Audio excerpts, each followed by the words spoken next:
At the start, I would just do it, give it anything, just to have a normal body shape. You just want to fit in, don't you? Made my debut. Felt like the whole world was laughing at me, really. I'm 18 years old. I'm coming on and getting 30,000 people shouting freak at you. What's this? Doesn't look like a footballer. It's hard not to get emotional when you sign for Liverpool. I walked through the door and don't score for 18 games. It was the hardest point of my professional career. I was reading about it all the time. It was on the TV. I didn't want to leave the house. After every game, I wanted to go and crawl under a rock. I felt like I was in a bubble, which was Liverpool. It was like everyone on the outside was having a go, but me and the team and the city almost were together. And you can see it when my first goal went in. You can see the camera shakes. It felt like the whole place was just so happy for me. Winning the FA Cup was massive for me. Playing for 20 years, just under 500 Premier League games. Played for England 42 times. Played in 2 World Cups. We've got over 100 Premier League goals. Lots of things that I look back on and fills me with so much pride. The robot dance. It was supposed to be a joke between mates. Like, yeah, it just went absolutely mad. Oh my God. When the future king's asking to see it, I couldn't really turn him down. To win over as many people as I have makes me the proudest, anything I've done. It's hard at the start. Bizarre, because now it's kind of it's shaped who I am. What would you be if you weren't a footballer? And you replied, a virgin. I enjoyed every second of it. I looked like I was having fun doing it. We got a special guest in the house. I'm at Kasabian gig when I'm on someone's shoulders. He looks like he's enjoying himself. People can see themselves in me.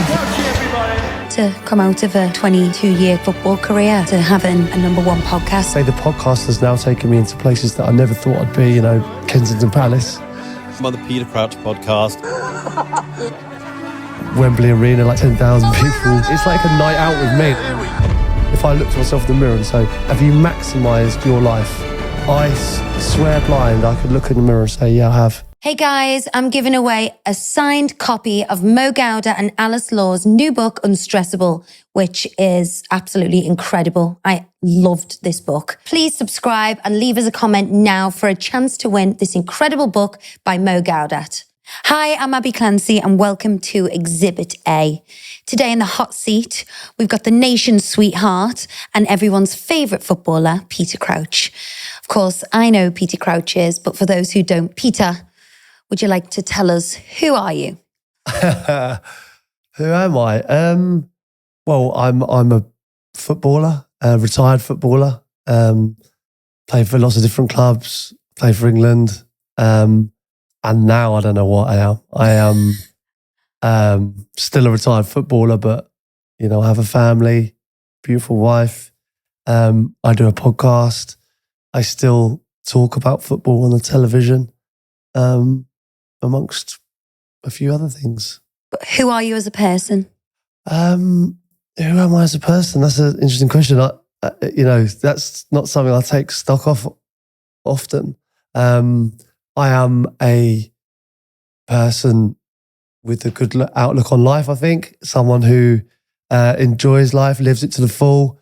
Someone who's lived out their dream and is still enjoying what they do in a very fortunate and blessed position, and I think knows it. Okay, so some quick fire questions. Football or golf? Football. Sure about that? Yeah. Liverpool or Tottenham? Depends what company I'm in. So for this one, Liverpool. Why is that? Because you're all Scousers in it. Messi or Ronaldo? Messi. Party trick? The robot. Go-to karaoke song? Informer by Snow. Only because I've got the rap. Okay. Can you make a high-pitched sound? I've heard that somewhere. The Therapy Crouch podcast or that Peter Crouch podcast? I love both. It's like going out with your mates is great, but going out with your wife's great. And that's the way I see it. But if I have to choose one, I'll have to choose the football one. It's been going longer and I've laughed doing it. And I see you all the time. One thing people don't know about you? I think there's so much out there people know about. I mean, listen, we do a podcast together, right? I do a football podcast. I kind of been pretty open with all of that, but I reckon you should answer that one. What's the one thing? That you're super stubborn. Oh, really? Mm. Yeah, I suppose people probably would know that, yeah. I can be quite stubborn. What scares you? I think it's when you have children, isn't it? I think, their health, their happiness, their future. I think that's the only thing that scares me. I'm not scared for myself. I'm scared for my family. You're scared of mice. When you tried to catch that mouse in our house, you're pretty scared, I reckon. Wasn't. No, I was all right with also. There's certain animals that I wouldn't, like, Alsatians. Particularly like them. What makes you happy? Oh, being around good people. Like I said, like when I was a kid, playing football was my happiest place. But I think now just spending time with the people that you love, being around like-minded people that like to have a good time, that makes me happy. Take us back to baby Peter. Let's paint a picture of your childhood. Mm. What are some of your earliest memories? Yeah, happy childhood. I think, like lots of people maybe don't know, but I was born in Macclesfield, where mum's side of the family are from. But then very quickly we ended up moving to Singapore. So from like 3 to 6, I was in Singapore. I've talked about this before, but some of my first words were in Mandarin, which I wish my mum and dad had kept up, because imagine having that language, it'd be incredible.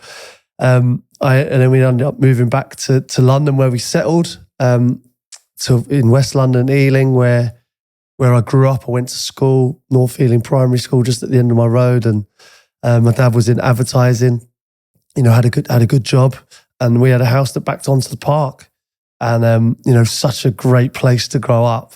And I've still got my friends from kind of that area from first school. Even today, they're the boys that I used to play football with, and you couldn't keep us out the park. We were consistently in there. Then I went to Drayton Manor High School, which is a little bit further out. That kind of shaped me as a person as well. Why is that?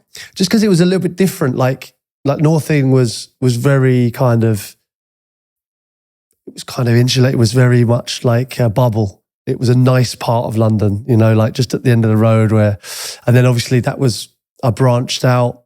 I remember mum and dad making me trying to sit a private school exam, and I was like, no way. Am I going here? All my mates were going to Drayton. There's no way I'm going to go here on my own. So I kind of failed it on purpose, which I don't advise for anyone to do, but that's what I did. And then I went to this school, and it kind of made me, I kind of grew up faster. Rather than being in a bubble, I was in an environment. Tougher environment. Yeah, I was kind of more out of my comfort zone. Still had my mates, which were great, which I still have today. But yeah, we were very much kind of a fish out of water there. But I think both stood me in really good stead. You know what I mean? It was like I had this bubble at a young age, which was so nice and lovely. And then obviously went out there and had to grow up quickly and learn fast. But still had my mates around me, which was good. And I think that really kind of shaped me for life. When did you realise you wanted to be a footballer? Yeah, very quickly. Like my dad was a massive football fan, big Chelsea fan. I was Peter after Peter Osgood, which was his hero. Yeah, I mean, he just kind of got me hooked on it early, took me to games, took me to the park. I ended up playing. I joined North Hotspurs, actually where we lived in, I think we lived in Harrow before we moved to Ealing. Went there and just absolutely loved it. And then it was... How old were you here? I think I played with North Hotspurs when I was about 7, 8, but that was just kids playing around in the park. Joined my first team at like 9, 10, and it was only really 11 when I joined West Middlesex Colts, which was when things got, I kind of realised that I was good, and I just knew that that's what I wanted to do. So how did you know you were good? Was it a confidence you had yourself, or was it your dad or your family telling you you've got something? No, as a player, I knew I was scoring 4, 5, 6 goals some games. I'd score every week. If I didn't score one goal, I'd be absolutely fuming. You couldn't speak to me. And I'm only like 11, 12 years old, but I was so kind of single-minded and selfish. Like I remember we'd beat a team 12-0 and I'd scored like 8 goals and I still wouldn't pass, you know, like I'd still be like, I want to get 9, I want to get 10. And, you know, it was something in me that was just like, I just wanted to and people used to hate me in my own team and were like, well, you just pass. Like, what's the matter with you? But I don't know, that was in me early. It was like very single-minded in the fact that I just wanted to score goals all the time. Was this something you were taught, or was this something you think was part of your DNA you were born with? I think that was part of growing up. And obviously, like, as you get older, you realise that you can't score that many, you know. But it's weird because my personality off the pitch I was quite easygoing. But then I got on a football pitch and I wasn't. I was totally different. And I think even towards like when things got serious for football with me, I had to keep that kind of determination and that steel. You can't be a nice guy on the pitch and succeed, I don't think. And that was something I kind of had to learn. Did you learn it quick out of fear? I know, you know, we've been together nearly 20 years. I know you said you had a happy childhood, but your dad was extremely tough on you, like beyond belief tough. I think he was only tough on me when he realised I had a talent, you know. And I think, like I've talked about this before, but I thank him every day for that because, you know, I might not, it's easy. There's lots of distractions and like everyone has talent. There's so many people that you see and you think, why are they not where they should be? And that's because they might not have someone that hones in on that talent and gives the opportunity to realise it. And I think I had that. I was lucky. And you speak to every footballer, you know, that makes it. There's always some kind of mentor in their life. And lots of footballers don't have maybe their father around. But they have a school teacher. You know, their mum is incredibly, you know, driven and you know, makes them do the right thing. And that was what my mum and dad did. They did realise I had a talent. And yeah, my dad was like, look, do you want to be a footballer? And I was like, that's all I want. He was like, I can help you, but it's going to be tough at times. You know what I mean? And was it as kind of black and white as that? Or were you scared as a child? Was your drive, you know, rooted from, oh my God, if I don't do well today, I'm going to get battered? No, because, you know, there was never like, obviously there was never any physical violence or anything like that. It was just very much like, if you want to do this, I'm going to help you. And at times, yeah, listen, there were times where I was getting up at, you know, before school at, you know, 6 a.m. to go either swimming or training or with my dad. And we would, you know, go to the park and I'd work on things, you know, Monday, Tuesday, Wednesday before school. And I was thinking, why no one else is doing this? So then you challenge. And I'd challenge him and be like, look, no one else is doing this, Dad. It's embarrassing. I don't want to do it. And they'd be like, well, listen, you know, if you don't want to be a footballer, then that's fine. But so he'd kind of put the ball back in my court. And like I say, I don't think I'd be sitting here without that. Mm. So I don't, there were times when I was a young child and I was like, look, I don't want to do this now. And he'd be like, okay, that's fine. But, you know, he kind of made me think, this was the only path, this is the only way you could do it. Mm. Even when I speak to players now, top players, all of them have kind of had that, and some of them have had that in them on their own. But most have had some sort of guidance. Mm. What qualities do you think originated from your childhood that you've, you know, carried with you throughout your whole career? Yeah, well, certainly with the career thing, like I say, there was elements of it where, you know, I'd had quite a nice upbringing, and when I say nice, I say like comfortable, you know, like there's lots of kids, you know, which I realised when I was training at Tottenham at like 14, 15, that just, you know, off the council estate, they were getting themselves to train in, and quite a tough environment. And I was playing against these boys, you know, and it was like their life depended on it. Yeah, they got nothing to lose. Yeah, well, it's like they saw it as a way out, you know, of what they're growing up in. You know, for me, I'd still go back to a comfortable bedroom with a nice set of friends. So, you know, did I have the same drive as these kids? So that was something that, you know, I had to kind of manage, which my dad helped me with. But it was very much like, you know, do I want it as much as these boys? And I found myself very quickly, because I'm, you know, the character I am, right? I'm quite happy-go-lucky, glass half full, nice, kind of guy, but on the pitch I had to be completely different. I had to be like, look, I'm going to trample all over you to get the position up front, you know, and so many kids want. I think that's a hard thing, like with our kids, you know, trying to instill that kind of drive when, as you say, it's, you know, these kind of, you know, to be a swimmer, to be a netball player, to be a musician. For a lot of kids, it is escapism and, you know, a way of a better life. But if you've already got a great life, how do you, you know, light that fire inside to achieve your dreams? Well, I do think that can be a problem, can't it? With a lot of children, you know what I mean? And I think that's something that comes from the parents, you know what I mean? But the difference that I see is that, and I know a lot of kids have it, you know, that they all say, oh, they want to be footballers, but like that was something that I knew I wanted to be. And I think, you know, if one of our kids says, Dad, this is what I want, it's so much easier than having a kid who doesn't know what they want to do. Do you know what I mean? Where if one of my children came to me and said, this is what I want to do, be it anything, right? Go, look, it's going to be hard, but I'm going to get you there. Like it's a lot easier for a parent, I think, than a kid who doesn't have that yet. But, you know, like obviously where we live, there's, you know, 4-year-old kids now with like one-on-one football coaches. You know, is that something that needs to be done? Because, you know, no matter, if you look at the whole of the country, every weekend or 3 or 4, 5 times a week, there's kids playing football everywhere. Like, how do you know what the right thing to do is? Do you think it's necessary to do that one-on-one coaching, to be in the garden every day? Does that? My thing was, and I still believe it to this day, is that you've got to enjoy it. You can't force your kid to do anything, really. I think they have to. Don't I know? Honestly, I think they have to have a passion, and that all starts with enjoyment. So at 4 or 5, yeah, of course, get them into football. I hope my kids get into football. You know, I hope they love it, but they have to enjoy it first, because otherwise they're gonna not do it as soon as they have the opportunity not to. And I think with me, I enjoyed it so much. I absolutely loved it. You know, I remember my dad saying to me, you know, before he'd leave for work, I'm 9, 10 years old, right? Do 10 keepy-ups.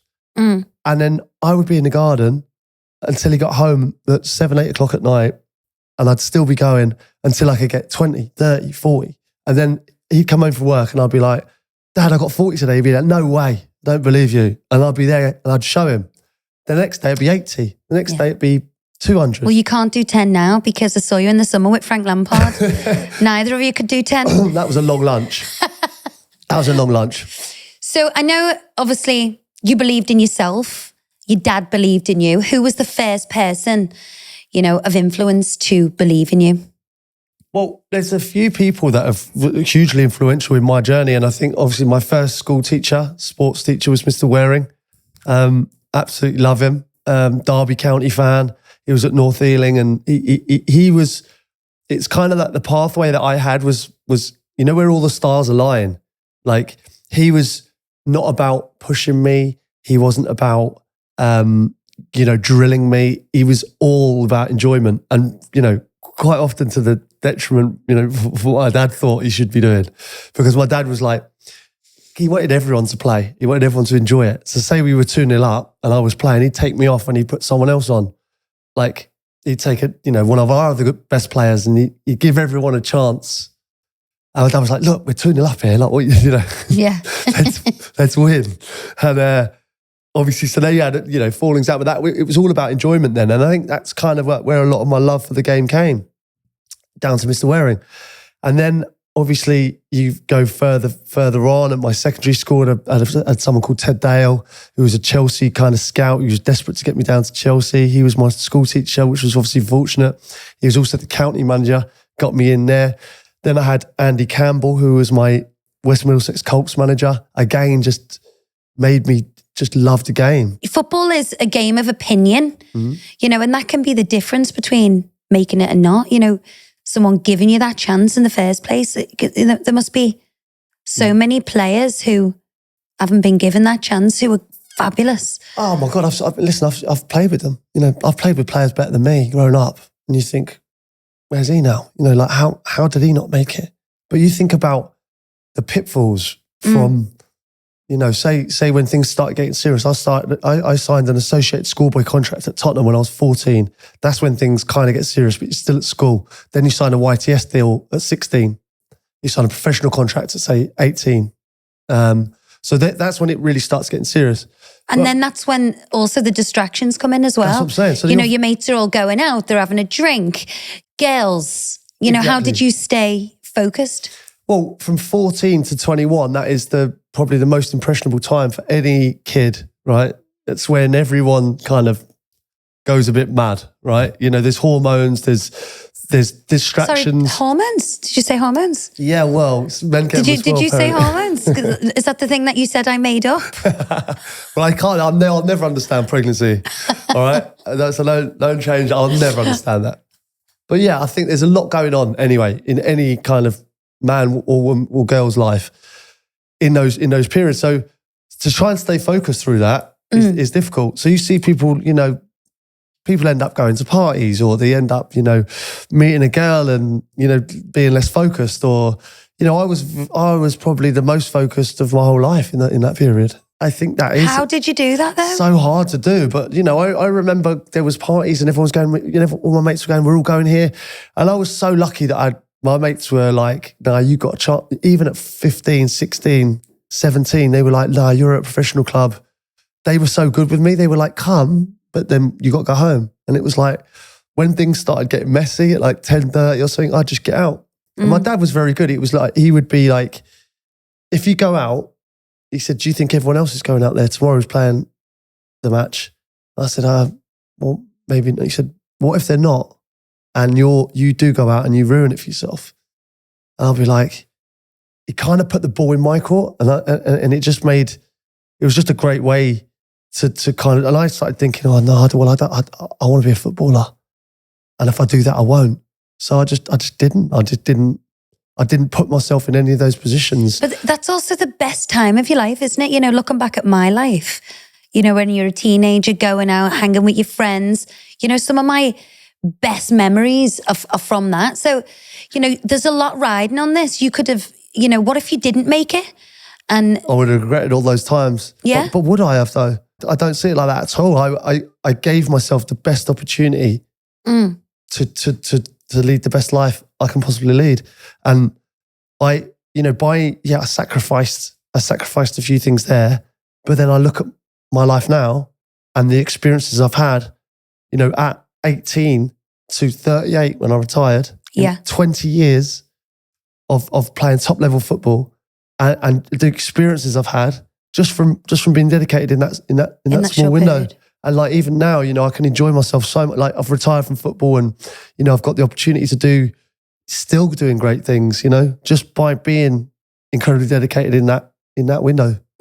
You had quite a different path to, you know, you were in that kind of golden age of football, you know, Beckham, Rooney, Steven Gerrard, Lampard, Rio, but your path was totally different to theirs. You know, when did you know that you were different from all these other players? The way I looked at like my career, and I think that's probably what's stood me in good stead even now, is that with Rooney, right, you go, right, he was 16, he was going to be an England player, like Premier League, England, he knows it. Michael Owen, Steven Gerrard, all of these players, Lampard, Rio, their careers mapped out for them. Like mine, I genuinely had no idea whether I was a non-league player or a Premier League player. And that's God's honest truth. I knew I had the ability, but, you know, my body was kind of holding me back, in all honesty. Like people say to me, your height was a big asset, you know, and it was to some degree, but in some degree it also held me back, you know what I mean? Like, I wish I was Wish I was a little bit taller. No, I definitely don't wish that. But I wish I was faster, stronger. That would have stood me in good stead because I knew I had the ability to. Like I would feel comfortable in an England training session, technique wise. I felt fine when I was doing that. But you know, you don't know how good you are until you're on that stage. So yeah, I found it. I had to go non-league. I went on loan to Sweden. You know, I couldn't get into the Tottenham setup. I went to the Championship, and then, you know, things kind of took off for me. But I had so many different kind of thought processes, and you know, even when I made my debut for QPR, I was thinking, well, God, am I good enough for this level? I had no idea. But why did you have those doubts, or why were those questions going through your mind? Well, because I didn't see anyone that looked like me. You know, like I didn't see anyone that, there was no real kind of inspiration for me. Do you know what I mean? Like I wanted to be Paul Gascoigne. I wanted to be Kerry Dixon. I wanted to be, Gianluca Vialli. I wanted to be Roy Wegerle. I wanted to be players that didn't look like me. You know, and I was thinking, well, maybe I'm just not cut out for it. But yeah, it was all I ever knew, and it's all I ever wanted to do. So, but that didn't hold you back as a child. When did you first become aware of your height? that was first school, really, because I think it's kind of stood me in good stead, the fact that I was kind of always a head above everyone else at all times. Like I never was normal, then shot up. You know what I mean? So I've always been the tallest in the class, always. So my best mate was the smallest in the class, Ed, right? Who's still my mate now. Ed's 6'2"? He's like 6'2" now, yeah, bizarrely, but he was the smallest. And me and him are mates, and it was so odd looking. So everyone used to say, like, you know, we were little and large, and we were always together. And it was, yeah, I think bizarre for everyone to look at. And then, you know, all the way through school, I've always been taller than everyone else. But that's shaped who I am now. And I wouldn't change that for the world. But you said you've used humour and your height as your superpowers. Like, what do you mean by that? Yeah. Well, it's kind of a reflection. It was like when people, you know what school's like. You never bully for your height? No, I wouldn't say bullied. I'd say, you know, people would always, you know, school's very similar to the football terraces, right? People are harsh. Anything different is preyed upon. Same with football terraces. You know, I think it's getting slightly better now. But certainly when I was going to football, watching it, I mean, it was a very harsh environment. I think it's got slightly better. But even when I was playing, it was harsh. The way of me kind of getting through that was whoever's trying to take the piss out of me, I'd take the piss out of me better. You know, it was like, so you stop doing it. You know, it's like, well, the ability kind of to laugh at myself or take the piss out of myself was like, if you're going to take the piss out of me, but I take the piss out of me better than you're about to do it, and first, what have you got to say? So that nips it in the bud very quickly. And that was kind of my defense mechanism. And obviously that's kind of stood me in good stead, and that's made me the person I am today. But also the height makes you stand out, right? So, you know, I think when you walk into a room, people don't forget you. And I think it can be a hindrance, but it can also be like you say, a superpower. It can be something that, you know, you are remembered. And so do you feel like you had to kind of create a persona and a personality to match your height? Yeah, but I wasn't aware of that. It wasn't something that I was aware I was doing. That was probably something that was going on in the background. You know, I was creating this kind of armor. Yeah, it was an armor, really, but without knowing it. And then, you know, obviously that becomes the person you are, and that shapes the personality that you have. And the personality that I have today is because of those things, because of being aware of myself and kind of trying to fit in, trying to get through things. And, you know, it was so hard for me. You know, it's easy for me now because people can YouTube my goals and go, you know, oh yeah, you could play. But when I'm a kid at 16, 17, I'm walking to a dressing room and all the young lads are looking at me. You know, quite often I had people who believed in me and put me in the dressing room with players 2 years older than me. You're not scared? Do you know how scared I was? I was like, it's absolutely terrifying. You know, when you're kind of a young lad and you walk into these lads who are like full-time footballers, and I'm still at school, and I walk in, same size I am now, probably 3 stone lighter than I am now. You know, they're looking, what the fuck is that? You know, that is, you know, I don't look like a footballer, right? So then very quickly I have to be better than everyone because you don't have the respect. You know, it's like, what is this? That's a skill to be in that mindset, because a lot of people would crumble in that situation and it put them off. Like, it would definitely put me off. You know, I don't like being the centre of attention. I don't like to kind of stand out of my comfort zone. Obviously, if we're with our friends, I am Lady Gaga on the mic. Yeah. But I think that's a huge attribute. And how, you know, someone in that position now, a young lad going into a changing room in front of like the butch, strong guys, what advice would you give them? I felt physically sick at times going to train with these lads because they all know each other as well. So I'm sitting there in the corner, you know, like on my school holidays, half term, Des Bulpin was the manager at the time. And he just believed in me so much and was like, no, you're ready for this. So when you have someone like that, you think, you know, okay, maybe I am ready for this. But it still doesn't, you know, he's not around all the time. So, you know, he'd go off and be with the other coaches, and then I'd be sitting there kind of twiddling my thumbs thinking, just waiting for training to start, not knowing anyone's name. They knew everyone because they're in every day, you know. So then, you know, you get people, they rip the piss out of you. You know, I remember I was called, you know, Sticks for a while because my legs were like sticks. And then, you know, that was kind of my nickname. God, you know, all sorts of nicknames and that, but kind of. Did no one take you under the wing and look after you? Yeah, there was a few. But then do you know what changes it? When you can play. It's like all of a sudden it's like, fucking hell, you can play. And there were times where, you know, if I gave the ball away or something, you know, they're on you. It's harsh lessons. You realise very quickly, don't give the ball away, you know. But I think I knew I had the ability to train with these players, and I did it. And I came through that, and then you become respected. Then your confidence grows. But it's so difficult getting over that initial period. And I think quite a lot of people would give up. Yeah. What I also think is an interesting thing is your character. Considering you've had to overcome like all this ridicule and kind of be two people, if you like strong, tough, resilient in those situations. You know, off the pitch, you are still a very gentle and not an angry person. Because I know if I was getting that kind of abuse, I'd be like, fuck you, I want to kill someone. But you don't have that. Yeah, I like I say, I had to be a different person around my football. Like I say, like when I go back to obviously that 9-10-year-old, who was like, I was very steely, single-minded, focused. So maybe it was a bit natural, but then it got to the stage where I knew I was good. You know what I mean? I wasn't going to let people bring me down. With regards to where I am, like off the pitch, like I was never going to change. Like people used to say to me all the time, "You're too nice, too nice." There's no one. I say that too, don't I? Yeah, you do. Yeah, but like, I'm not going to fucking change now. You know what I mean? I'm like, this is who I am.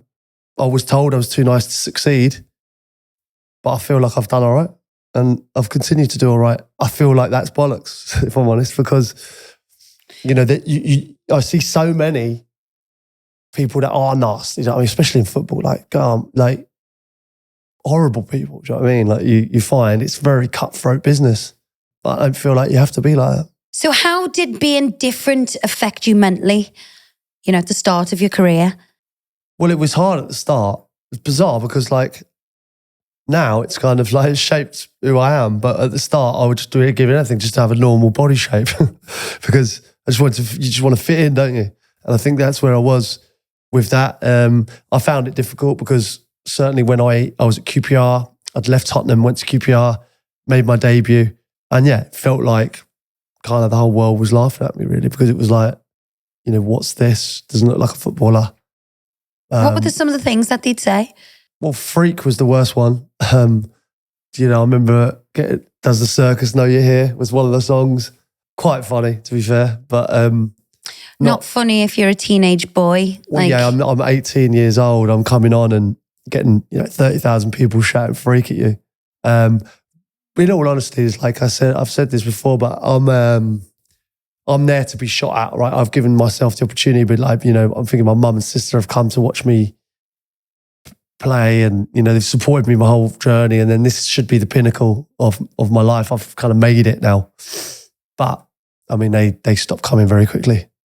Because that must be horrific to have to deal with that, because just making your debut in front of 30,000 people must be nerve-wracking alone in itself, you know. Well, you just want to get through it. You don't, well, I want my debut to be my debut and go, right, I've played now, you know, just go under the radar. Yeah, obviously you'd love to go beyond the radar for scoring goals and doing the right things, but I didn't want to be on the radar for just looking different, you know what I mean? So how did you overcome it? Just kept playing. just kept going. I remember being away at West Brom, one of my first games for QPR, coming on and missing a chance. But it wasn't just the away supporters taking the piss out of me. It was my home supporters going like, look at what we've got up front here. Look at the state of this. How does that make you feel when your own fans are not backing you? Well, you know what? It was just a misconception. Like, I have such a great relationship with QPR fans now. But when I first, came on, everyone was like, this can't be it's not the person to keep us in the league, or, we can't hang our hat on the fella looks like that. That's genuinely how it was. But then I turned it around really quickly. And I always remember the game. It was kind of, we had Gillingham at home. Gillingham away was a different story, but Gillingham at home was the game where I scored and I set up one. We were 2-0 down. I came on and I had a real impact. It was the first real impact I had in a football pitch. And that's when I knew that I was going to be a footballer, really. I was going to make a living out of the game. And that was probably the biggest game I had. I'd put it in the top 5 of my career because that was the moment where I just knew this is it now. When the fans eventually do go on your side, do you not have any resentment towards them? And are you not a bit like, no, do you know what? Fuck you? Or is it like, oh, thank God? With QPR and that, it was only a few murmurs, and they were always kind of pretty supportive. But then I just started doing really well, and it was just great. And I've got, even now, I only had one season at QPR, but I lived in the area and I kind of trained at Barclays Bank when I was 9. So I've always had a kind of allegiance to QPR, and they are great with me now, like absolutely brilliant. But I won't forget some of the abuse that I got from certain sections and certain fan bases. Who were the worst fans? Well, Gillingham was horrific. I mean, that was my dad had a fight in the stands. That was awful. Going to Chelsea was bad because I grew up a Chelsea fan. I told you my dad was Peter after Peter. So going there and getting absolutely like abused. I was a ball boy there. I kind of felt like that was my... You felt like that was your club as a kid? Yeah. And it's weird because, being a football man, you don't change allegiance. Like if you know football, you're born into that team, really. That's like your dad saying, I don't support Liverpool anymore. No. Like, can you imagine? No. Right? He's been to every European Cup final. He's grown up a Liverpool fan. So for me, I had the same kind of allegiance to Chelsea, but then I went back there as a player and got probably the most abuse I've got at any ground. So I was like, I'm not really feeling this anymore, So then I can't, I'm like a footballing nomad now. Like I don't have I've got a real affection for the clubs that I've played for, but I'm like, my team from a kid has gone.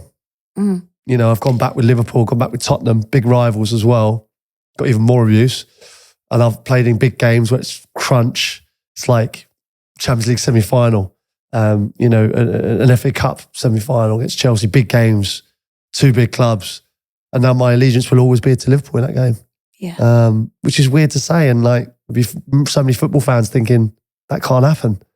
But until you're in it, until you're kind of in the shoes. Where have you felt most at home, fan-wise? Who've supported you the most? I still get so much love from QPR fans. That was where I started. Tottenham as well, very similar, but I'll always be thankful to the Liverpool fans when they helped me through a real difficult period where I didn't score. And then we went on to achieve, really good things there. We had a great team, and obviously marrying a Scouser helps. Obviously knowing the city pretty well. Still drinking there now, I've got loads of friends from that city as well. That's probably like, I do feel home when I go back there. But having said that, I had such a good time on the South Coast. I started at Portsmouth when I moved out for the first time. I went back there, had 2 spells there. Southampton was the club that kind of broke me. Then Norwich, I've got to go through them all now, but Norwich I went on loan for 3 months and just had such a good time. And I spent 8 years at Stoke. I did 8 years there, like people forget that. That is such a good club. And that kind of, I felt so at home there. And all the clubs that I've been to, and I think there's not many players that can say this, I think all the clubs that I've been to, I'll be welcome back. You know, so that's something that I'm very proud of. There's not There's everyone not a gets lot of players that can say that. No, that's for what the I mean. clubs Yeah. that they've played for, which Yeah. is Yeah, it's something that I'm really proud of, really. Like that, you know, I never really ended on bad terms. I'd like to have been a player, you know, like a Ledley King or a Steven Gerrard, Jamie Carragher, someone who made his debut at a club and stayed the whole life. Like, nothing would have given me greater pleasure than that. But and me. yeah, exactly. But my journey just wasn't that, unfortunately. And but I wouldn't change my journey for the world. So going through some of your biggest challenges, going back to when you signed for Liverpool and you had the 18-game goal drought, you know, talk me through that. Yeah, no, it's absolutely horrific. Yeah, I mean, it was the hardest point of my professional career because it just, you know, it was one thing kind of at QPR and I was going to West Brom and to Gillingham and those difficult periods I had there as a young man. But then this was kind of like that, as hard as that, but on a global scale. Do you know what I mean? It was like global ridicule. It was national news because I'm at Liverpool and I just got an England squad. So then now it became kind of everyone knew about me, and Liverpool just won the Champions League. It was in one of the most high-profile matches of all time. Istanbul will always be remembered. And then I walked through the door and don't score for 18 games. Why though? Why didn't you score? I was kind of playing a different role. It was like I'd been the main man at Southampton, scored 16 goals and been flying, and I get signed for Liverpool, and it was kind of, I was trying to do everything to make the manager happy, but not making myself happy. You know, he was happy with the job I was doing for the team. I was working really hard, but I wasn't getting any positions to score. I wasn't missing loads of chances. But then the more I didn't score, the more, it became difficult. You know, I was reading about it all the time. It was on the TV. You know, I was getting ridiculed in all different places. What did that do for your self-esteem and confidence? It was really, really hard. I didn't want to leave the house, you know, like my mum and sister, dad, they all stopped buying news. My mum used to get the newspaper delivered every day. She stopped buying it because every day there was something new ridiculing me. Listen, it was the toughest time I've ever had professionally. After every game, I wanted to go and crawl under a rock. You know what I mean? I remember missing a penalty at Portsmouth, against Portsmouth at Anfield. And that was like, I was like, it can't get any worse. It was about 14 games in, I missed a penalty. And I was just like... I don't know why anyone would want to take a penalty in the first place. My mum was like the same thing as my mum said. Like, she was like, what the hell are you doing? I was like, I'm a forward. Like, I've got to take the pen. She was like, well, why are you doing that? Like, you've just put yourself under more pressure. But you have to, don't you? You have to keep going. And I found it really hard. I didn't want to be seen. Like, I felt like everyone was laughing at me. Like, I go to fish and chip shop after a game or something like that, and I'll be like, it felt like everyone was laughing at me. But you know what it's like? We say it ourselves. It's like, it's never as bad as you think, is it? You know, like in my bubble, it felt like the world was ending. But everyone else leaves the match and gets on with their life, don't they? I'm not sure Liverpool fans do that. No, that's true, yeah. But to be fair to them, like they stuck by me. But how do you come back from that? Like, you know, anyone listening to this who's, you know, we get messages all the time. Like, you know, my son's so tall, you know, he's getting laughed at, he's getting this. And what advice would you give to someone to help them fight back, if you like? Well, I can only just kind of say how I did it, really. And it was just to keep going. It was just like, don't let them win, you know? And like, what was amazing is like, I felt like I was in a bubble, which was Liverpool. It was like everyone on the outside was having a go, but me and the team and the city almost were together. And you can see it when my first goal went in. You can see the camera shakes, like, because I think you can just see the joy in the stadium. The camera's only shaking when, like, he's jumping up and down, the cameraman. Well, like, yeah, you know, when the ground just wants something to happen. You know, it's like, it's almost as big as some of the big Champions League nights at Anfield. Like, it was Wigan at home. But it felt, I don't know if this is the same for everyone else, but it felt like the whole place was just so happy for me. And that's how I felt anyway. That's how the club of Liverpool and the city of Liverpool made me feel. Kind of gives me goosebumps still now, you know. I think about all the goals I've scored. I think that one was one of the worst goals the Premier League's ever seen. Might have been 2 own goals.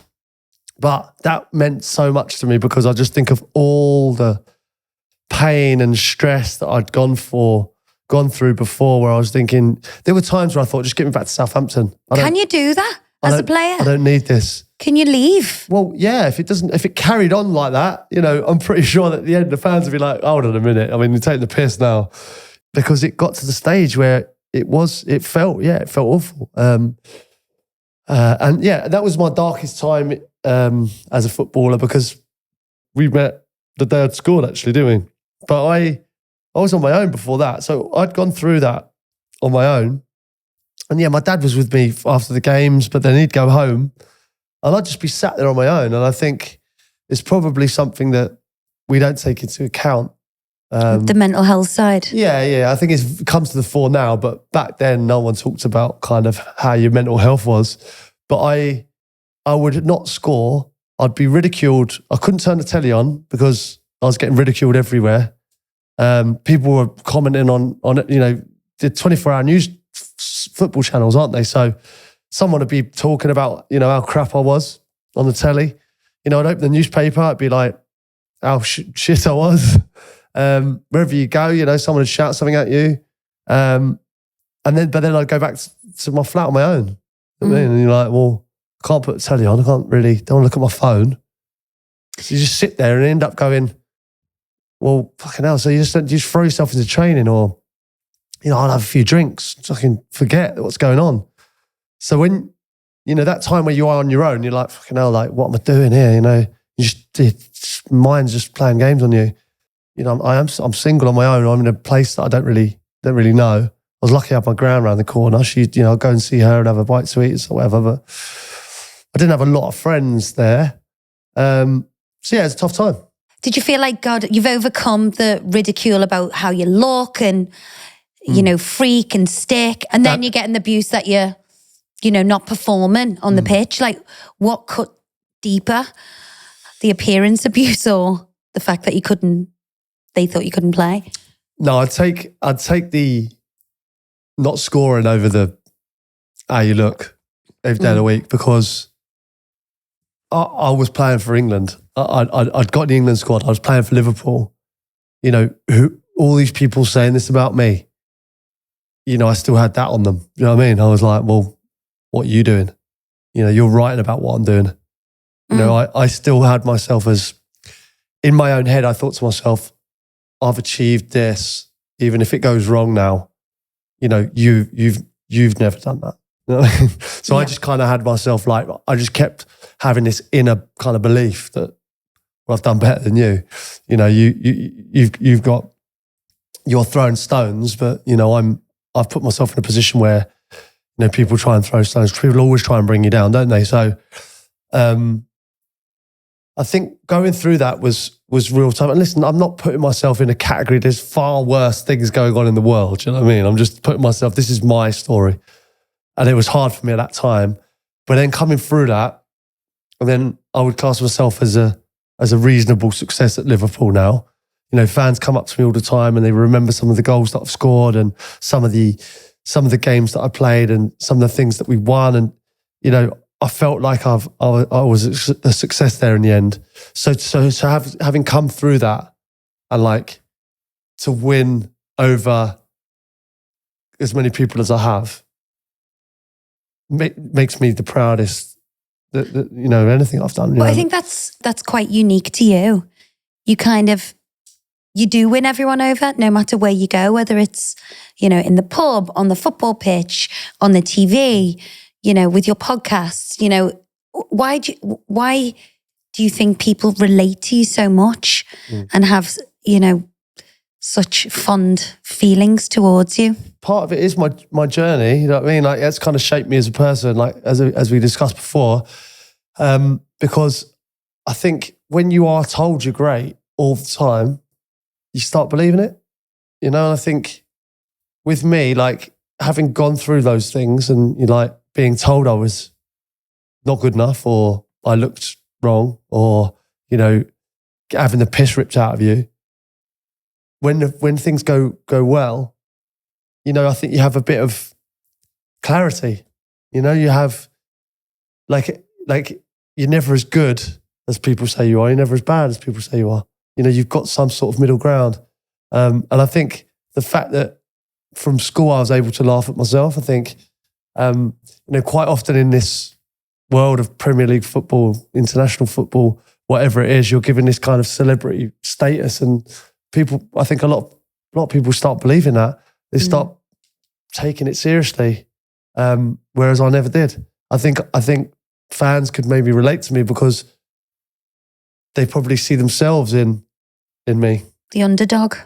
But not even that, just like I think if they were put in my position, they'd enjoy it as much as I do. And I think, I'd go out after a game and, there'd be someone filming me, for instance, like you were there when I'm at Kasabian gig, whatever, and I'm on someone's shoulders. And I feel like, a lot of players wouldn't get away with that, but I kind of did, because it was like, well, he looks like he's enjoying himself all the time. And I'm doing the best job in the world, but I think, people can see themselves in me, if you know what I mean? And rather than I see players scoring. But you appreciate it? That's it. Yeah, I think I appreciate it. I know how lucky I am, and I think I enjoy and savor every moment of it. I see so many people miserable doing the best job in the world, and I was never like that. I enjoyed every second of it. I looked like I was having fun doing it, and I did okay at it. So I think it was a nice balance. And even now, I think with the way things are going now and things I'm doing, I think people can see that I'm enjoying it, and they want to enjoy it with me.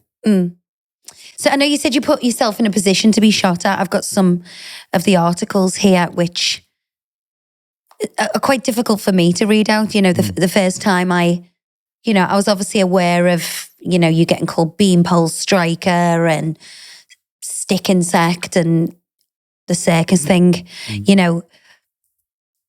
until we filmed your documentary at home.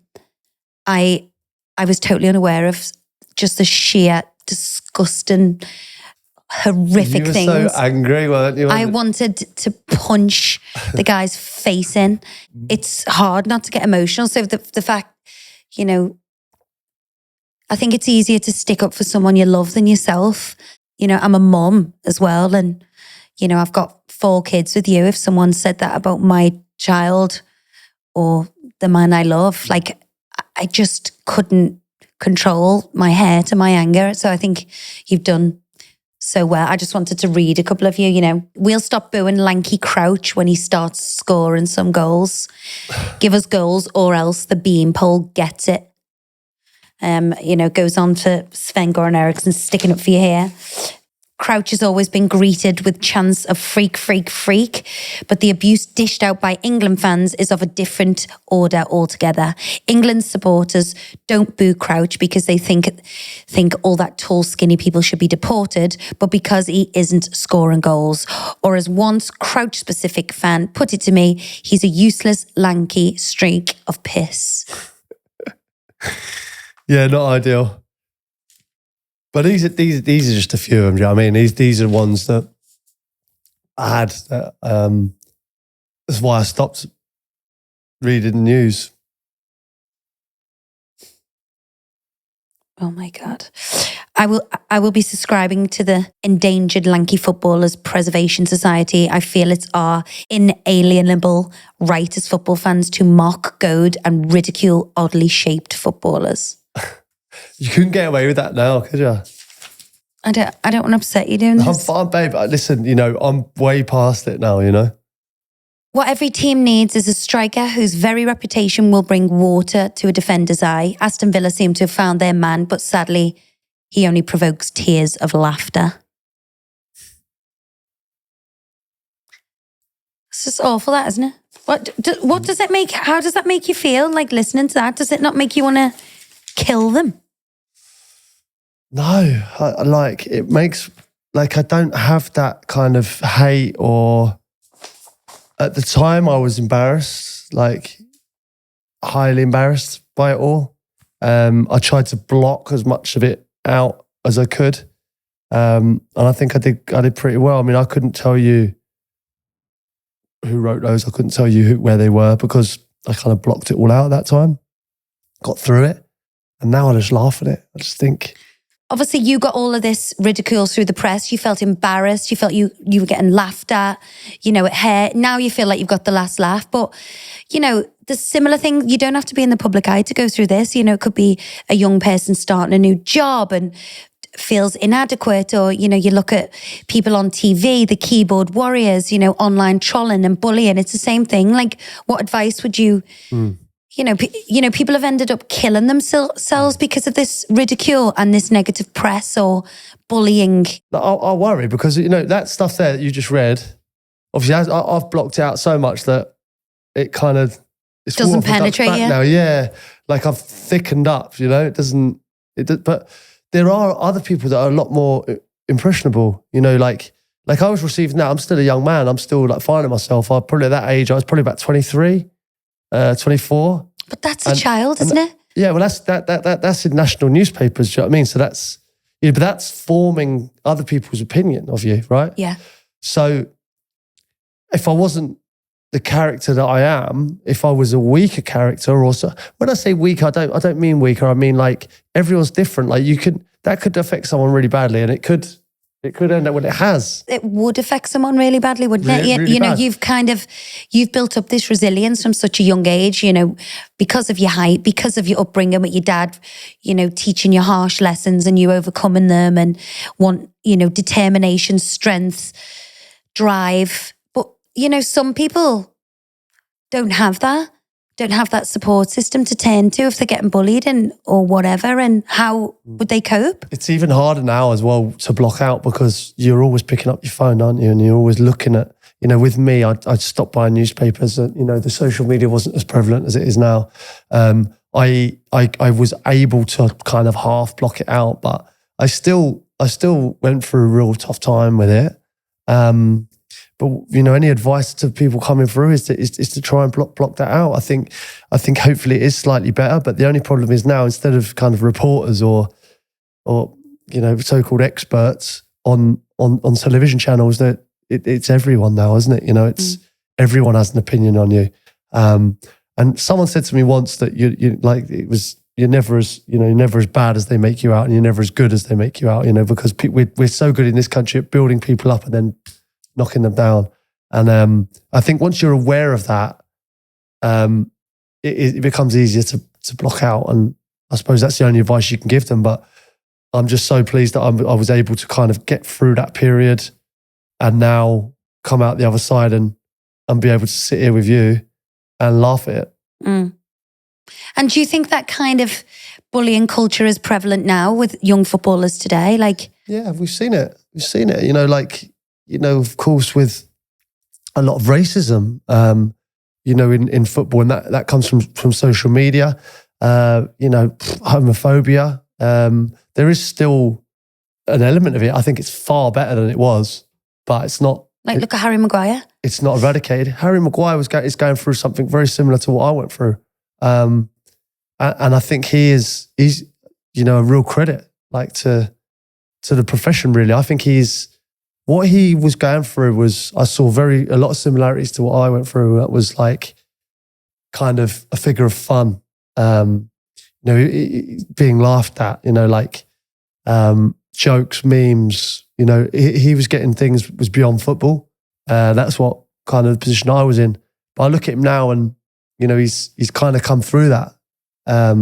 He stayed quiet. He stayed kind of under the radar, and he just let his football do the talking. And I think that's the only way you can do it. And I was really pleased to see him do that, really. And you don't let him win, really.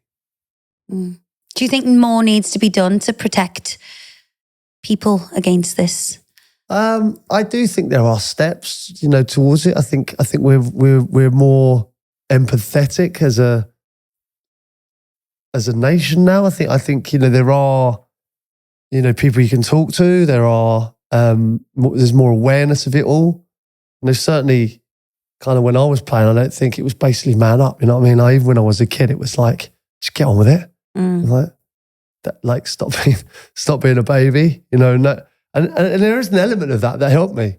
It was like, actually, yeah, hold on a minute. I'm a man. I don't need, you know, don't let this affect you. Like there is an element of that, like even now, but there also is a lot more help, I think, out there for people to lean on. And I think people are realizing what kind of damage this does to people.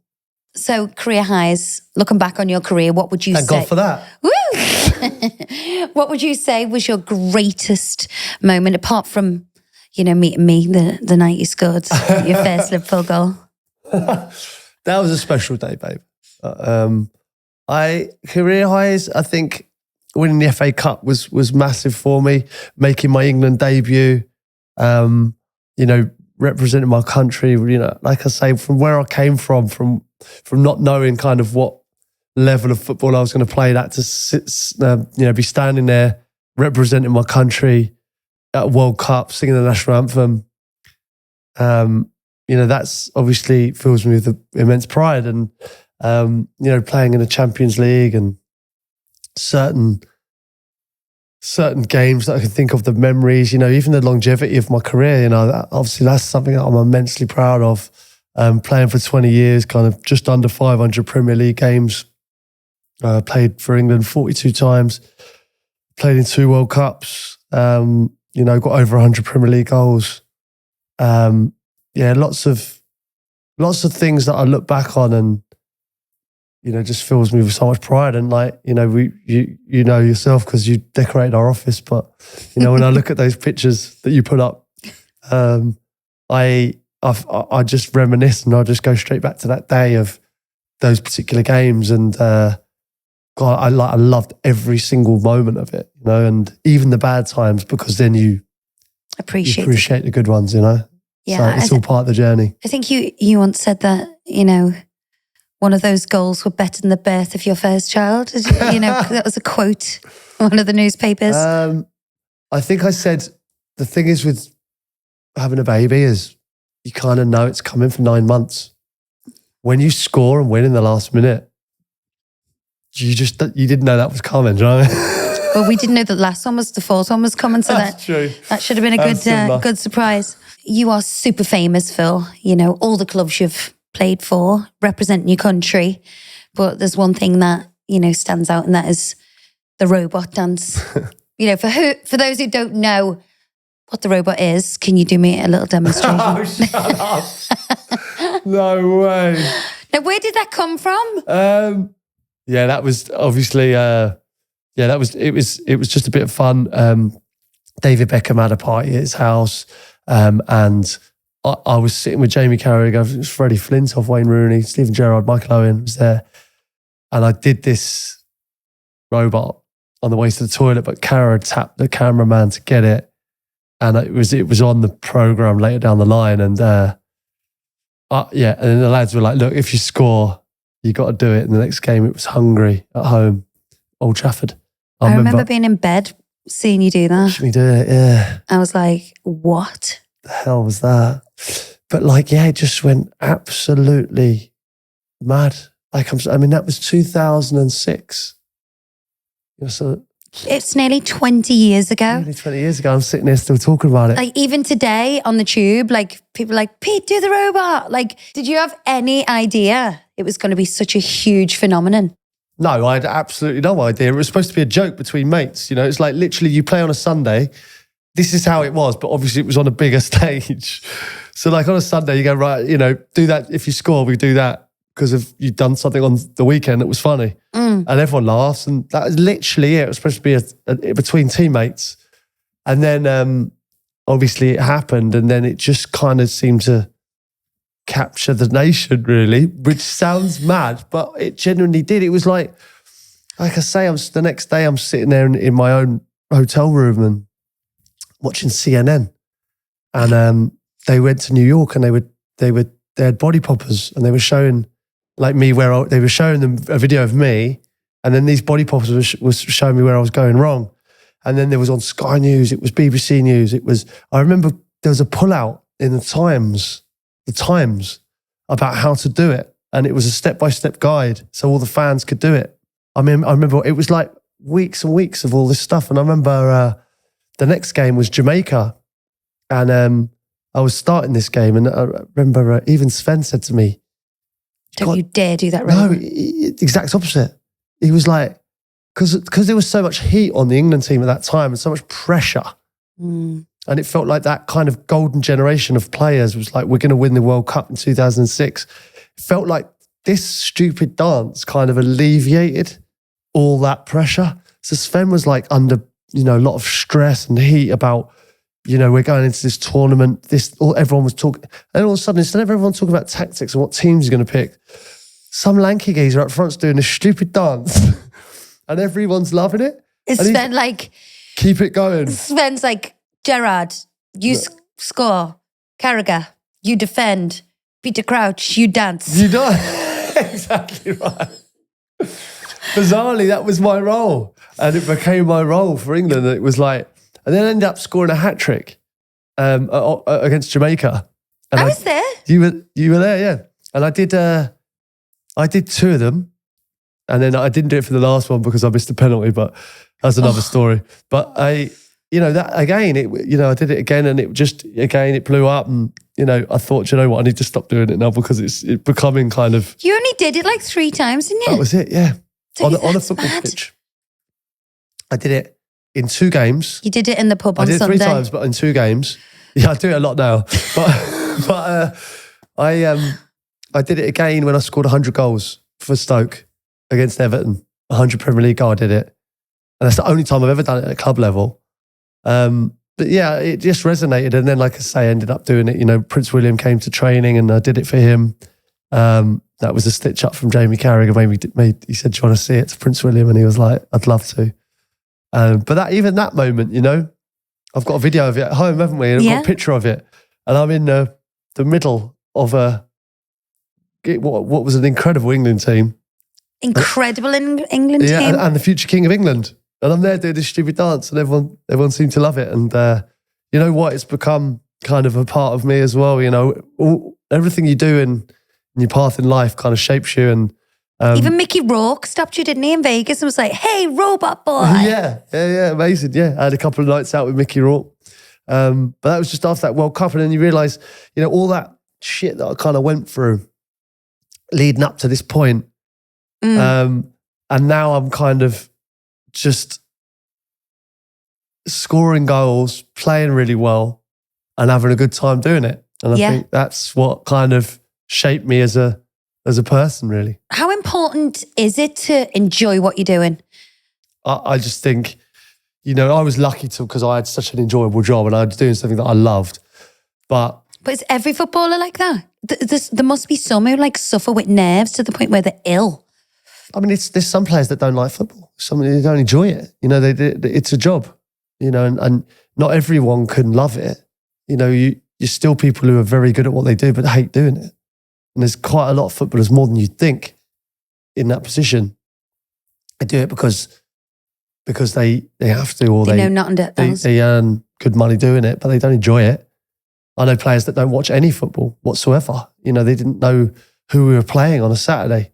They just turn up. Wow. And that almost seems unfair, doesn't it? Quite, yeah. It's people who die to... There is, yeah. But that was never lost on me. And I think that that kind of helped me. But with regards to, I suppose, the financial aspect of it all, obviously, yeah, we're very well paid. And, I'm very fortunate that was the case. But I would have done it for free. And I think none of it was ever motivated by that. Yeah. By money. And I think there are players that are, but there's plenty that aren't. And I was in obviously that category. I would sign a 4-year contract and I didn't, once that was in the draw, I can imagine you never read the contract, knowing you. I kind of looked at how long it was for and how much it was and that was me done. But, I never once thought about it. Ever. Do you think there's players now who want to be footballers because they want the Lamborghinis and the Rolexes and the lifestyle as opposed to that, live living, breathing football. Yeah, definitely. And I think there's obviously a lot of pressure on them from families who can see that way as well. You know, there's certainly mums and dads and brothers and sisters who push, you know, certain people into it because you know, these days the amount of money they earn, they can look after generations of their family, not just their immediate family. The amount of money these days you can look after, you know, 1, 2, 3 generations if you're careful with it. So it's become a huge business, massive business. Not that it always was. I mean, it's all relevant. You know, we earned great money in our day, but the people just before us were probably missed out on that. And then it's always you know, things evolve and football feels like a bubble that just isn't bursting. But that brings a lot of, you know, negativity with it. There are a lot of footballers and people who have been robbed by their families and taken advantage of and, you know, have been the cash cow. And yeah, I mean, that happens a lot more than you think. You know what I mean? I think there's a lot of footballers, certainly nowadays, that are providing for a lot of people.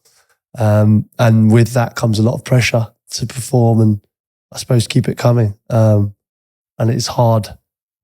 That's hard to navigate because there's so many people in and around football that are willing to take it off you.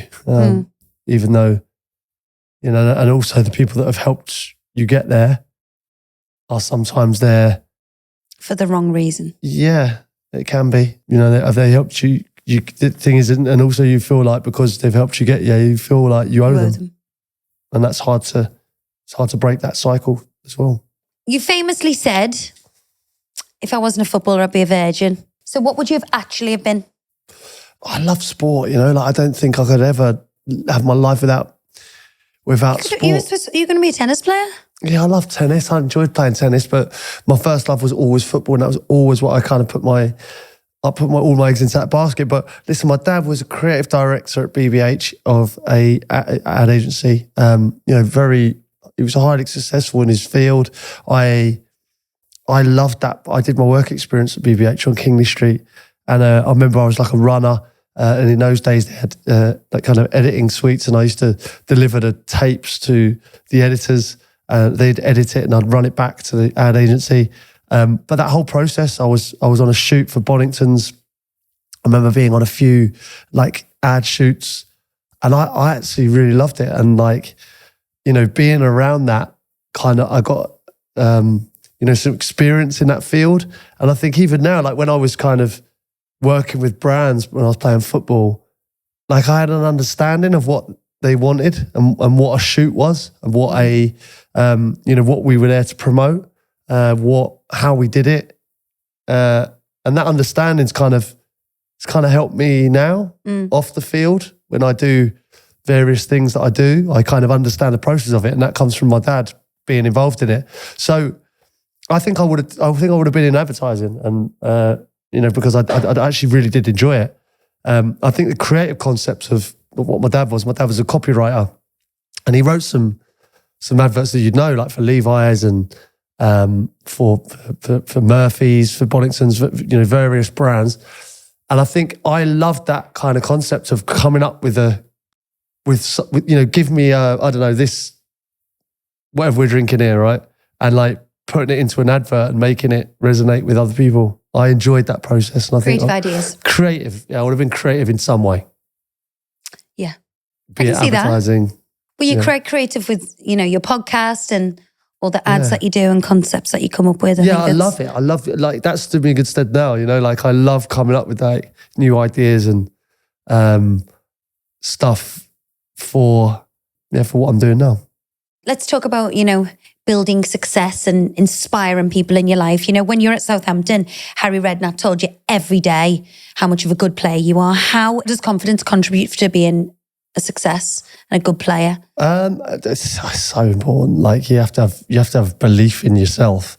You know, so many people want to bring you down. There's not many people that want to bring you up. You know, build you up. Certainly, I had managers that were, you know, that would tell you how bad you played, and I was very much the other way. Like if someone built me up confidence-wise, I felt like I could do anything. And Harry did that with me. He didn't tell me every day, I'll be honest with you. There were times where I played badly, and he'd let you know that as well. But that, is part and parcel of being a footballer. You have good days, you have bad days, but you need to be told. But yeah, he instilled me that confidence when I was kind of at a low point. I was at Southampton and... I think that's an important time to build someone up though, as well, don't you?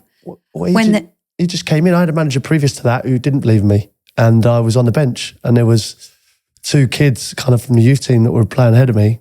And I was thinking to myself, I could be a championship player. Harry came in and just told me, why are you not playing? And I was like, well, I just haven't been. He said, well, you're going to be the main man for me till the end of the season. You're going to play every game if you're fit, because you're going to be the one to score us goals to get us out of trouble. And I just grew, and I just felt great. And at the end of that season, not knowing where I was going to be, I ended up representing England and moving to Liverpool. So that just shows you how important it is to build people up. If they've got a talent, to get the best out of them, you have to show them that you believe in them. Do you feel like you're betraying your manager? No, if you weren't, Harry had built you up so much, and then you got the offer for Liverpool. Is there a part of you are a bit like, oh God, should I not go? Like, am I going to upset Harry, or does it just not work like that? There was an element of that, definitely. Like, I felt like, I'd owed the club, and, they gave me an opportunity to, to showcase what I could do. And yeah, there's definitely an element of that. But, I think you do have to be selfish. And the thing is like, people say about loyalty and things like that, like the club, no matter what club it is, they'd be very quick to get rid of you if you're not doing it. And unfortunately, you do have to look after yourself. It's a very short career, and I had the opportunity to play for one of the greatest clubs in the world, play in the Champions League, play for England, and unfortunately, I couldn't sustain that, staying at Southampton, because we'd just been relegated. I didn't know, if I had... That's funny that you get signed for Liverpool, coming from a team that's got relegated though, don't you think? Yeah, no, definitely. Yeah, but I'd played well myself.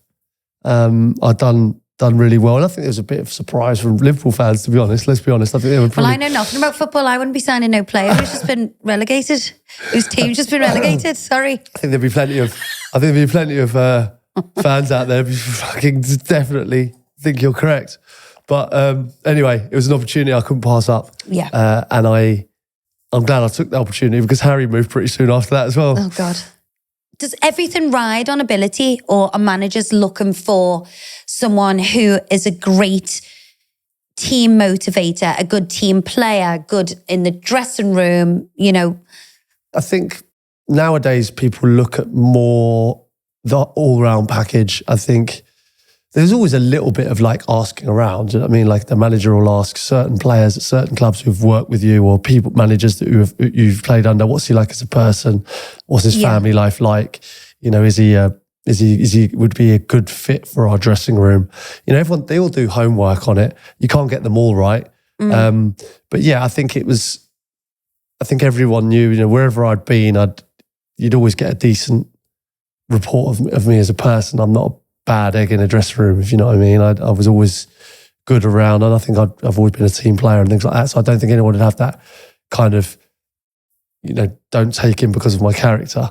Yeah. And I think that's always stood me in good stead.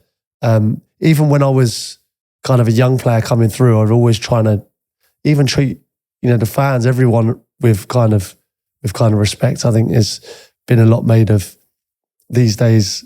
We've seen a few kind of videos where you see the mascot like that, and all the players walking past the mascot, and makes you feel a bit shit, that means it's going to make that kid's day. And I know you can't always sign everyone's autograph, but I always tried to be as open as I could be to anyone who wanted a picture or an autograph or You're things still like that now? Yeah, and that pisses you off sometimes, doesn't it? When I'm standing there talking to someone for ages when we've got the kids or something. But I don't know. I think it's part and parcel of the job, isn't it? Yeah. All the most successful footballers, what do they have in common? What attributes do you need to become successful in any field? Yeah, obviously I'm sitting here talking about my success, but I still think there's another level above me. Do you know what I mean? Like I had a great career, and I wouldn't change it for the world. But then I'm looking at like kind of the elite of the elite, if you know what I mean. Like I got in the Premier League, I played loads of games, but I wouldn't class myself in the categories of like Wayne Rooney, Steven Gerrard's, do you know what I mean? Like Frank Lampard's. I wouldn't. I would. No, see, that's because you love me. Yeah, no, because you played for Liverpool and England, and so did they. Yeah, so. but there was a difference, I think, between me and footballers that didn't get to my level. I think there's certain attributes I had that they didn't have in my mentality, but I think there's certain attributes. And I think it's nice. It's good that I'm aware of that. You know what I mean? I'm aware of where I was as a footballer. And Is that something you could have changed? No, I think it helped me know. Oh, this sounds terrible, but know my place. Like I know that with England, Wayne Rooney and Michael Owen are always going to start ahead of me, right? But I was pragmatic enough to go, I am going to be the best of the rest. Like they're at a level where I can't get to. They're players who are shaking the planet. Like they're global superstars, right? I wasn't quite that. I knew that I was, as long as I stayed just behind them, I'd get enough games to be an England regular, because they had injuries or suspensions and I'd be just ready. And I would think there'd be certain players that I'd know that's my level and I need to be better than him. So I'd have that single-mindedness and I'd be just behind them. So then I'd get my games and that was my England career. Does that not knock your confidence at the same time? That sounds like a negative. Like it's not. For me, I saw that as a positive. It was like... You know your role. Yeah. And I think no matter what business you're in, it's like, yeah, we all aspire to be the boss. We all aspire to be number one. But at times that it's unachievable. Who is number one for you? What, player-wise? Well... who I've played with would be Steven Gerrard, right? He was the best I played with. And what I saw in him that wasn't in me was the ability to go from a game and be the best player on the pitch, win it single-handedly. Can you imagine what kind of buzz that gives you as a player? Like the whole ground singing your name, picking up the man of the match, scoring 2 goals, winning the game for your team, getting into a final, and then forgetting about it within 5 minutes and thinking about the next game and thinking about what he's got to do next. That was an ability that I felt like I didn't possess. I'd go, fucking hell, I was class today. And I'd go in at the players' bar and I'd go, fucking how good was I? Walk through like that, high five. Yeah, and I would go, right, let's go out for a few beers and enjoy. But that my personality is, like I say, that's kind of, I wouldn't change that because I enjoyed every moment of it. And I looked at Steven Gerrard, I looked at some of these players, and I think, you're not enjoying it. Like he just looked like kind of he had the weight of the world on his shoulders, which he did at times because we relied on him. Because we rely on him so much. The whole team, the whole club, everyone relies on him. He's got so much weight on his shoulders. But the reason he could cope that because he was just on to the next thing. And it was like, so for me, the best of the best are the ones that look like they don't enjoy it because Ronaldo looks like he enjoys it. Yeah, but I think he would have the same single-mindedness of like playing a game. He's probably in the gym again the next day. You know what I mean? Like you go, give it a day off, just have a day off. Whereas that's what I'm saying. I think that separates, that's the greatness in people. And that's why a lot of those top sportsmen, I'm talking top, have demons, have problems with being able to cope with certain, because that is not normal to have that mentality. But that separates the good from the great. Do you think that's like work ethic, mentality, ability? No, I think that is just that's instilled in you. I think from a young age. Like even now, like you think about the pressure, like Jurgen Klopp, right? No one saw that coming. No one saw Jurgen Klopp retiring from Liverpool, like at the very top. His team are top of the league.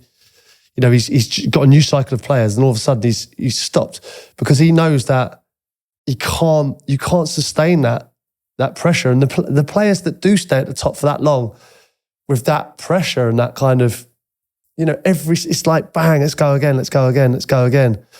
You you don't get to enjoy it ever. And for a manager, it's even worse. It's 24 hours a day. You know, for as long as he's done it at Liverpool, that's why you've got so much admiration for these people, because to stay at the top in whatever field you're in for that long takes its toll. And to get out, you know, when you know you can't stay at that level again, it's very hard. It'd be very easy for him to say, all right, I'll go, but I'll go at 70% now and I'll enjoy my time with the family.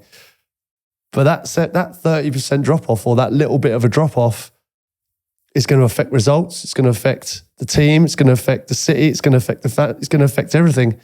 And so for him to say no, like it's a hard thing to do, but probably the right thing for him, because he's working at that level that we don't understand, that kind of intensity every single day.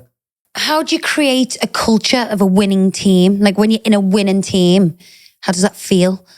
Oh my God. Like when you're in a team that's winning like games every week and you're just rolling into games feeling invincible, there's nothing better than that. But I've been on both sides of the coin, really, where you just think we're just going to, you know, it's a matter of how many goals we score today. And I've also been on the flip side of it. It's like, you're going into games full of dread, thinking, and a lot of the time when we're in the bad scenario, it's like you go 2-0 up and you can't help but retreat and protect what you've got. And like, you know that you've just gone 2-0 up. And the reason you've done that is because you're on the front foot. But it's a human trait, is to protect what you have, right? And it's true in everything you do. It's like, right, we've got that. Instead of doing what got us there, continue to do it, you kind of go, I don't want to lose that so much that you end up putting yourself in a bad position. And that's what we used to do in football matches. It was like, if we 2-0 up, we go, right, let's protect this because we need this so much because we need to stay in the league. And then you're just inviting pressure. And would the likes of the Liverpools and the Tottenhams do that? Or is that kind of the lower? No, that was the mentality. It was like, we're going to keep going. And I think when you've got so many good players, they all want to get on the score sheet. And like, even when you replace someone, say Steven Gerrard comes off because you're 3-0 up, the player that comes on doesn't play much. This is his chance to shine. And like, it's so important managing that and having a team and a squad that feels that way, because quite often you have players that aren't playing, and it's quite often a great team you can judge on the players who aren't playing's mentality, and that's a great team, because the people that aren't happy not playing, if they buy into what you're doing and go, right, we're successful and I'm desperate to be a part of this, and when they get the chance to play, might be 10, 15 minutes, they take it, grasp it, score a goal, do a great job, then that's when you've got a winning team. And it's not about the people that are playing or the people that you're employing. It's about the people around you that are part-time or, you know, not as integral to what you're doing. If they're happy, I think that's when you've got a winning team, no matter what you do, be it football or business, whatever. So for anyone listening who is thinking, you know, of building their own team, obviously not on the pitch, you know, team in business, whatever, you know, how do you cultivate that, like that winning mentality? Yeah, I think, like I say, I think it's enjoyment. You know, like I think having people around the peripheral, as I just mentioned there, if you know, even the people that are, you know, with regards to a training ground, you know, I always remember the people, the security guards when you first walk in, the receptionist, the canteen ladies, you know, like if everyone's happy and everyone is like well respected, I always think that is the best part of having a team. It's like when you win, you all win. Yeah. You know, I recently went to McLaren for the Formula One team. It's the same thing. It's like one person drives the car, but you've got 200 people working behind the scenes. And you're like, if everyone in that team's happy and they're all pulling in the right direction, and, you know, Lando Norris, who was the driver, is the same as the canteen girl, you know? So like they're all pulling in the right direction. They all celebrate together. They all enjoy it together. Every race win is a reflection of everyone on the team rather than just those 11 players on a pitch or whoever's doing whatever they are in business, whatever. I think that's the key element to it. Everyone put it in the right direction, and that's hard to get. But if someone at the top is correct in the way he manages it, then I think that's how you do it. Let's talk about retiring. I think, you know, living with you, I could see something was brewing. You know, you weren't yourself. You know, I think playing football your whole life and then knowing it's coming to an end, like how do you deal with that? And it's hard, you know, like that. Like you say, it's your whole life. I left school at 16. I went into full-time football and I retired at 38. 22 years I've been going into training every day. And then it kind of just feels like it just ends and you're just like, bang, right, what do I do now? I tried to plan for it as best I could. I know I'm fortunate. I'm in a fortunate position that I've got other things going on now. But I've seen so many players retire and really struggle with it, you know, and I didn't want to be that person. And I've got so much sympathy for those players and people that are really close to me. I've really struggled hard with it, you know.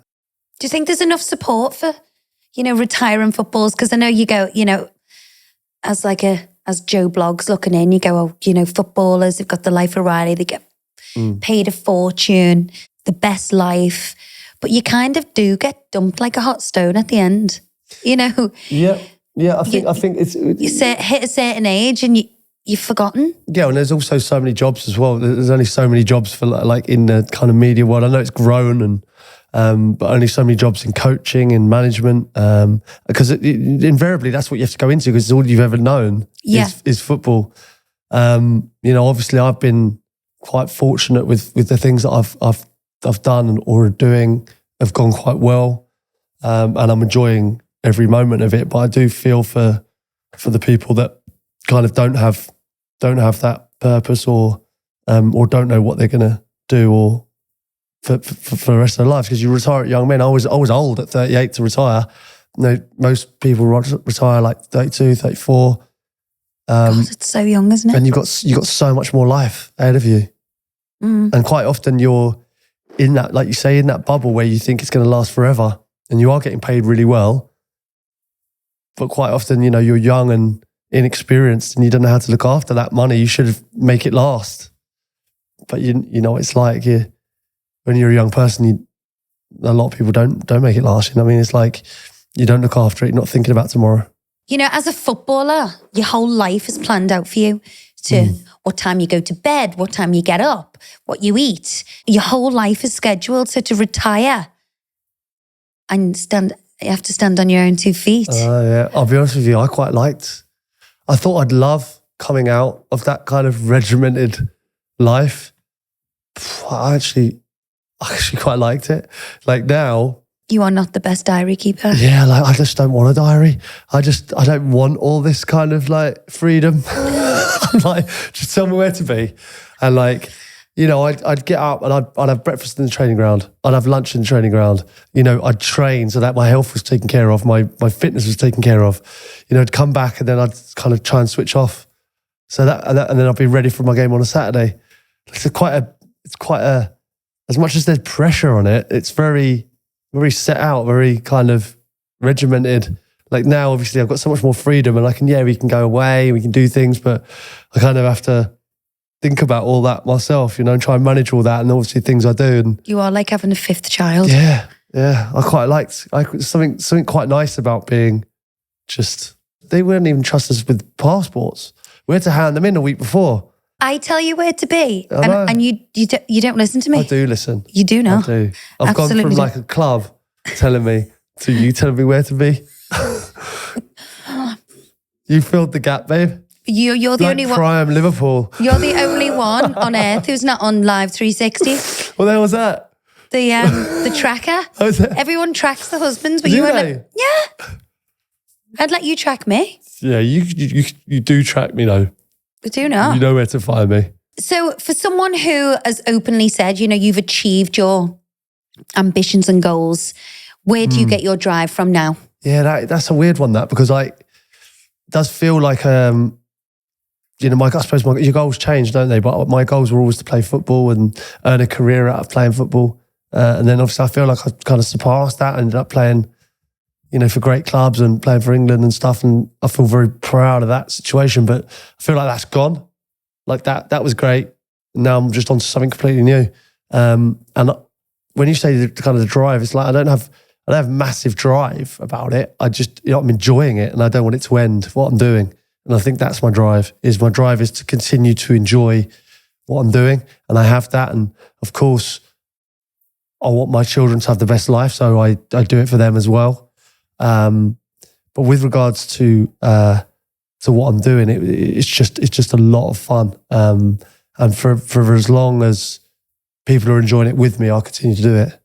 It's quite an attribute to have, to come out of a 22-year football career to having a number one podcast in the UK, selling out Wembley, and not through playing football, like your own festival, Crouch Fest, having your own team, your own, like a new business in a completely different field. Doing that while I was still playing, doing the podcast, doing the book while I was still playing was very important for me. For the transition. Yeah, the book felt quite groundbreaking at the time because it was very much kind of going behind the curtain of what it is actually like to be a footballer. And that was what we tried to achieve. Obviously got to give Tom Fordyce a shout out who helped me with the book, and we did it together, and then we did the podcast together, and both of them kind of just took off. And then I was propelled into this kind of world of almost being like one of the first people to kind of like really lift the lid on what it was like to be a footballer on a day-to-day basis, like taking them through what a team bus was like, what a training ground was like, what a footballers' holidays were like, why do they get tattoos, what cars do they drive, that kind of thing. It was like, that was what we did, and that was really the success behind it all. And like I say, the podcast has now taken me into places that I never thought I'd be, Kensington Palace being one of them, Wembley Arena, like you say, having 10,000 people there, and, Liam Gallagher and Kasabian playing, it's like a night out with me, like how I would want my night out to be. That's how we've done it. And thankfully people are coming on board with it as well. And like I say, everything that I kind of done, obviously, hosting that show for the Euros was amazing. My documentary went really well. And now I'm kind of figuring it out, like where I realized very quickly that, people kept asking me to do things. I'm like, right, why? What? I'm just asking questions. And I think that kind of came from maybe that advertising background, if you like, and trying to understand what it was that people do when they're filming stuff, when they're recording stuff. And I think that kind of being inquisitive into that world has helped me kind of build my own thing, because all I want to do is own me, own what I'm doing. And that is where I'm kind of got to now. And I'm enjoying being part of that process and kind of building a team. Well, you've come from one team to your own team. You're almost like, the manager of this new team, and, coming into your office and having that camaraderie, as you say, like that winning mentality from a football club team, everyone pulling in the right direction, everyone, if you win, everyone wins, or if everyone wins, you win, kind of whatever way around you want to look at it. Do you feel like you kind of thrive in that environment? And you know what? I never thought I did. I would, but like I say, I'm enjoying it, like what I'm doing. And the thing is, the more I've done what I'm doing, and the more I've kind of been out of football, the more I've realised kind of like the nuts and bolts of it all. The more like the organisation of it all, what goes into it, kind of behind the camera rather than just on it. And that's something that I've actually really enjoyed, kind of trying to understand. And like I say, kind of building something new now that's quite exciting.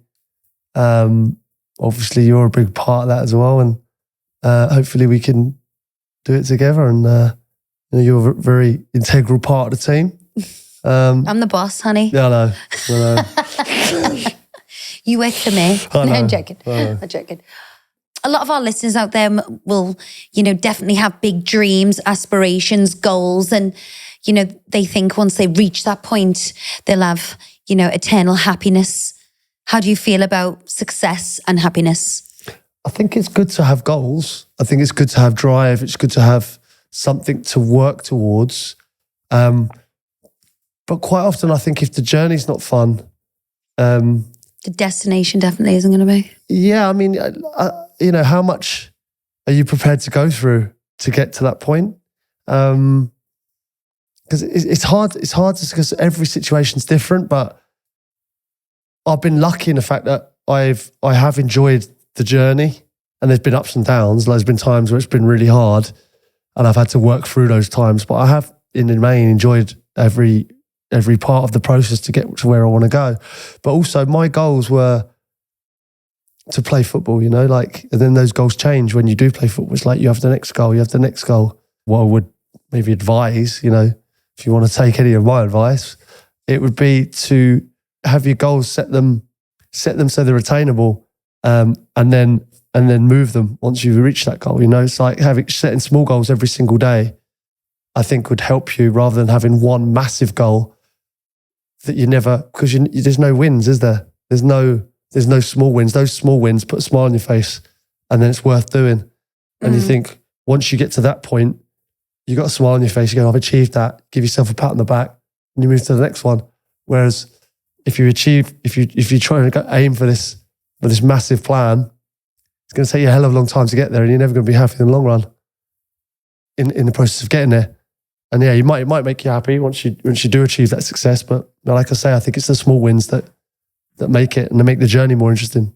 Thinking back to that baby Peter, taller than the average. Do you ever look back and think, wow, I've achieved my goals? And can you give yourself that pat on the back? Yeah, you know what? Like bizarrely, like I say about all these driven people that go, no, I'll think about that on my deathbed. You know what I mean? I'm on to the next thing. Like plenty of the people that come on this podcast of yours, like, are hugely driven people, right? And I respect them in all their fields, what they do. But all of them are going to say, no, I'm on to the next thing. Like for me, I'm not like that. I do enjoy it. I do look back and go, that was fucking great. And I know that might not be. You do as well. I do. But like, look how happy I am though. But like, you know what I mean? I think, what is it all for?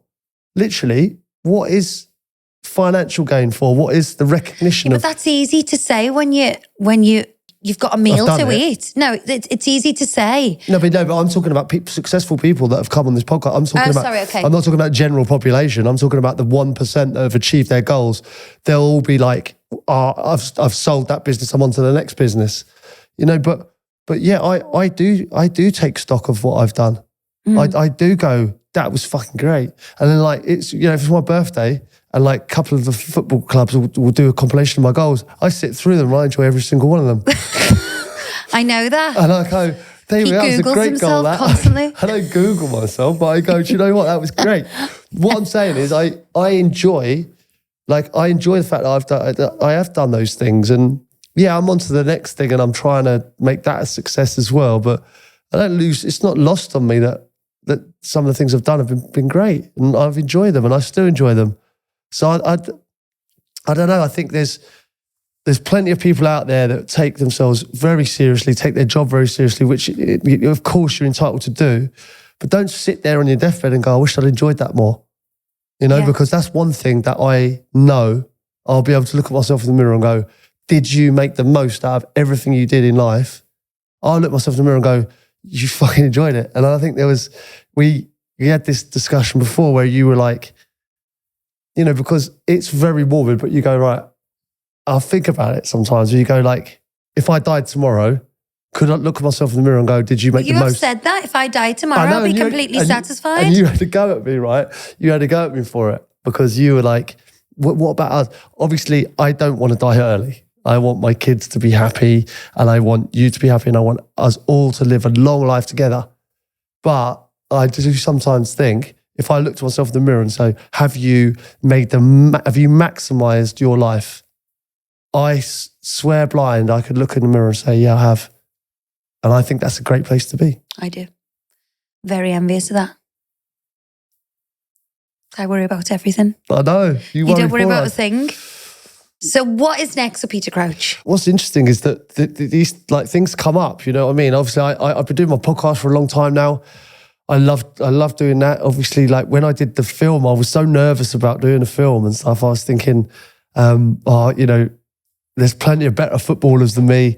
Why is mine going to be any different? But, you know, that seemed to go really well. And I'm going to continue to do the podcast as much as I can. I'm hoping that we're building something now with the podcast we do, with this podcast that you do. Hopefully we've got a good team of people around us now. Hopefully we can start doing other podcasts. I mean, that's something that we're passionate about. When I talked about kind of owning myself and owning my own ideas, that was kind of something that I had planned in retirement. All I want to do is kind of own me and own my ideas. And I think that's something that, rather than giving them away, why don't we do it ourselves? And that's where I am now. And I'm hoping... It's a labour of love. It is. I enjoy it. Like, I enjoy kind of coming up with ideas and making things that hopefully go well. And, listen, it could all be cancelled tomorrow, couldn't we? I might sit on here and say something wrong, but until people are bored stiff of me, I'll continue to do, hopefully, what I enjoy and what people enjoy with me. So, Pete, I've actually loved having you on today. It's been quite difficult for me, number one, talking about football, and number two, not interrupting you. I don't know how you managed that. So we've all learned a valuable lesson. But before you go, if you could just please leave our listeners with one pearly Peter Crouch piece of wisdom. Well, I think the takeaway kind of from what I've been saying today, and it's not something that I think about every day, but something that I thought of that's come out of today, is to maybe enjoy what's right in front of you, you know, and of course it's good to have goals. But I think enjoying kind of the moment you're in, if you can, every moment you're in, taking the good and the positive out of that, it's always going to stand you in good stead. Yeah, I agree with that. That's hard to do. Very hard to do, but glass half full, my darling.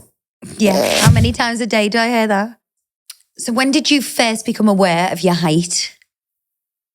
Looking back on your career now, what has been your greatest moment? You famously once said, if you weren't a footballer, you'd be a virgin. But what would you have actually have been? You famously once said, if you wasn't going to be a footballer, you'd be a virgin. Something like that. What would you have actually have been? So when you're at Southampton, Harry Redknapp told you every day how much of a good player you were. How much does confidence contribute to being a good player, do you think? Thinking back to that little boy with that huge footballing dream, can you actually believe what you've achieved?